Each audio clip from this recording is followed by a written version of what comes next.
কি হয়েছে তোমার? এবার দেখছো কেন? তুই এবার হাসছিস কেন রে? কিছু গড়বড় আছে না? প্রেম করছিস না? যা বাবা, ফোন থেকে হাসছি মানেই প্রেম করছি? মানুষ ফোন থেকে হাসলে আর কিছু করতে পারে না। তুই প্রেম করছিস না তো? দেখ, ভালো সুযোগ দিচ্ছিলাম, কিন্তু যদি বলে দিতিস নিজের মাকে, তাহলে আমরা কিচ্ছু বলতাম না। উল্টে আমি তোর বাবার সাথে কথা বলি, মেয়েটার সাথে কথা বলতাম, বলে তোর জন্য পছন্দ করে নিতাম। হতে পারতো বাবা রাজিও হয়ে যেত। ভেবে দেখ, আমি কিন্তু তোর মা, খুব ভালো করেছি। তাই জন্য বলছি বাবা, বলে দে। আরে না গো, প্রেম করবো আমি? এসব আমার দ্বারা হবে না, আমার সব ভালো লাগে না। প্রেম করছিস না তো? দেখে নে, এখনো সুযোগ আছে, কিন্তু নিজের মাকে বলে দে।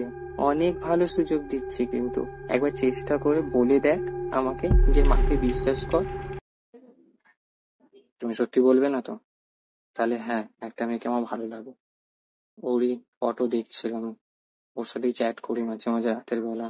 যখন তুমি ধরে নাও তো মিথ্যা কথা বলি। বাবাকে একটু বলে মানিয়ে নাও না, যদি বাবা হ্যাঁ বলে দেয়।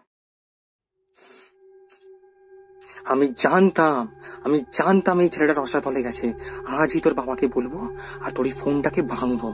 তোর আর এই ঘরে থাকা হবে না। মেয়ে ভালোবাসে না, মেয়ে ভালোবাসে না, তোর আজই বার করছি। হ্যাঁ গো, শুনছি। এই জন্যই কিছু বলি না। Game over.